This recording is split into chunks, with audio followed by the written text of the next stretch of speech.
Assalamualaikum warahmatullahi wabarakatuh.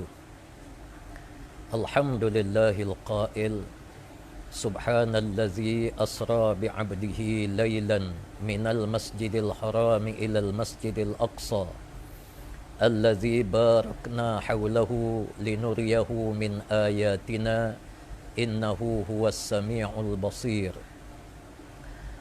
Pertamanya, saya mengucapkan kepada seluruh umat Islam di dalam negara kita dengan perkataan selamat menyambut Isra dan Mi'raj yang berlaku kepada Nabi sallallahu alaihi wasallam, yang tentunya mempunyai pengajaran-pengajaran yang sangat luas.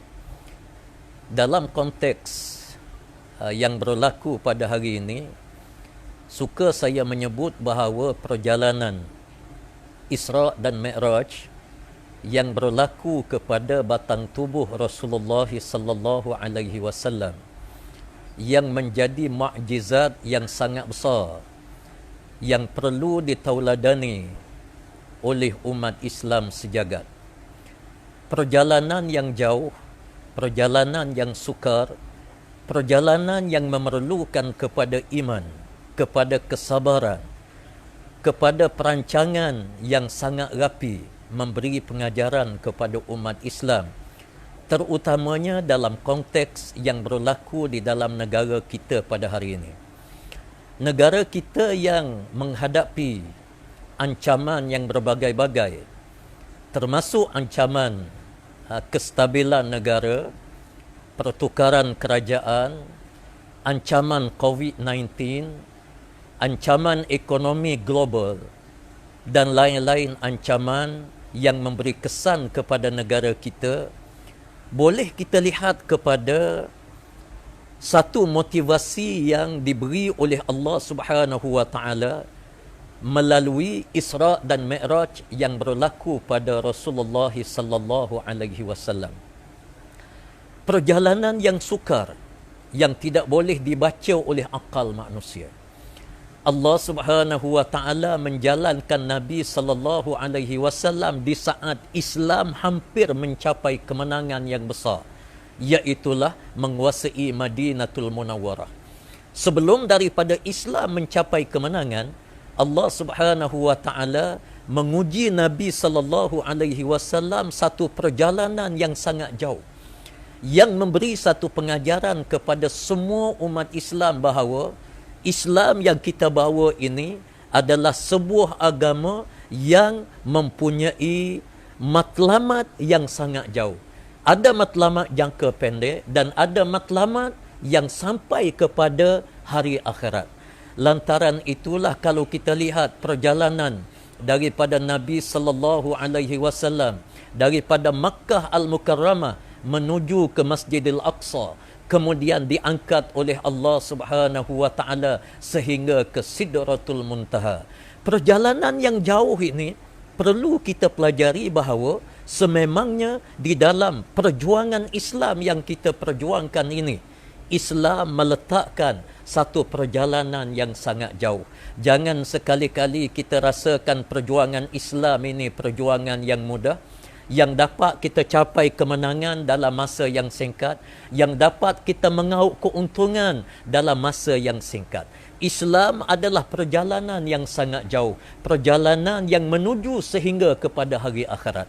Apa yang berlaku di hadapan kita, segala ujian yang diuji oleh Allah Subhanahu wa taala, kita hadapilah dengan tenang, dengan sabar, dan kita bergantung kepada Allah Subhanahu wa taala. Kerana ada perkara yang diuji oleh Allah yang tidak boleh diselesaikan melalui akal manusia. Namun di sana ada penyelesaian yang datang daripada Allah Rabbul Jalil, iaitulah Allah yang mencipta langit dan bumi, yang mencipta manusia yang berbagai-bagai keturunan, berbagai-bagai bangsa dan seumpamanya. Perjalanan cabaran yang begitu besar yang dihadapi oleh Rasulullah perlu dihadapi oleh umat Islam sekarang ini. Sekarang ini dalam konteks Malaysia, kita menghadapi ancaman yang berbagai-bagai. kita mesti mempunyai strategi yang mantap untuk menangani segala permasalahan yang melanda rakyat negara kita, Malaysia, dan melanda negara itu sendiri. Saya sangat yakin dengan kepimpinan yang ada pada hari ini, pemimpin negara mampu melonjakkan Malaysia akan menjadi sebuah negara berkebajikan, sebuah negara yang akan membawa rakyatnya ke mercu kemajuan. Sebab itu, saya tekankan bahawa perjalanan ini panjang dan saya minta kepada seluruh rakyat Malaysia supaya bersabar ketika mereka menghadapi ancaman yang berbagai-bagai ini. Kerana dengan kesabaran, kerjasama di antara rakyat dengan kerajaan, kita akan memperolehi keuntungan yang besar. Kita akan dapat membangunkan negara kita sebagaimana agenda yang dirancangkan. Sebab itulah usaha yang kita buat perlu juga pergantungan kepada Allah Subhanahu wa taala, sebagaimana Rasulullah sallallahu alaihi wasallam bergantung dengan Allah Subhanahu wa taala di malam Isra dan Mi'raj. Walaupun akal manusia mengatakan Isra dan Mi'raj ini pada umumnya dia akan merugikan Islam, kerana cerita Isra dan Mi'raj suka diterima oleh akal manusia di zaman itu, macam mana Rasulullah dibawa sehingga kepada Sidratul Muntaha. Namun di sana ada urusan daripada Allah Subhanahu wa taala. Urusan yang Allah uruskan kepada Nabi sallallahu alaihi wasallam, sehingga peristiwa Isra dan Mi'raj ini jelas memberi keuntungan kepada cendekiawan-cendekiawan yang bukan beragama Islam yang berada di semenanjung tanah Arab. Akhirnya kumpulan yang dipanggil sebagai Ahlul Kitab, mereka beriman dengan Allah Subhanahu wa taala, beriman dengan Rasulullah sallallahu alaihi wasallam, dan mereka yakin bahawa peristiwa ini adalah salah satu daripada mukjizat yang datang daripada Allah yang diberi secara khusus kepada Nabi sallallahu alaihi wasallam.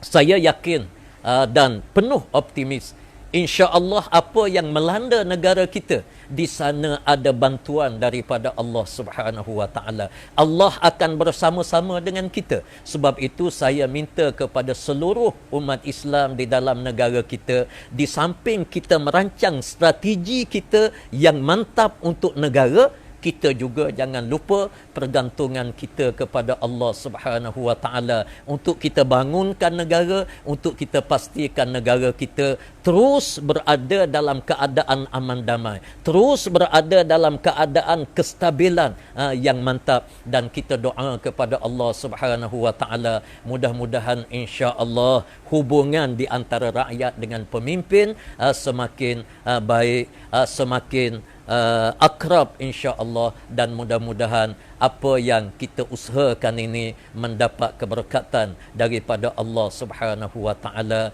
Akhirnya saya mengucapkan selamat menyambut Isra dan Mi'raj kepada seluruh umat Islam, dan marilah sama-sama kita mengambil pengajaran-pengajaran, mutiara-mutiara yang wujud di dalam peristiwa ini. Mudah-mudahan kita mempunyai kesabaran dan kita bertenang ketika kita menghadapi ancaman-ancaman di dalam negara kita ini. Mudah-mudahan insya-Allah Allah Subhanahu wa taala jadikan negara kita baldatun tayyibatun wa rabbun ghafur, bumi yang baik, yang aman damai, yang makmur, dan insya-Allah di sana ada keampunan daripada Allah Subhanahu wa taala. Wabillahi taufik. Wassalamualaikum warahmatullahi wabarakatuh.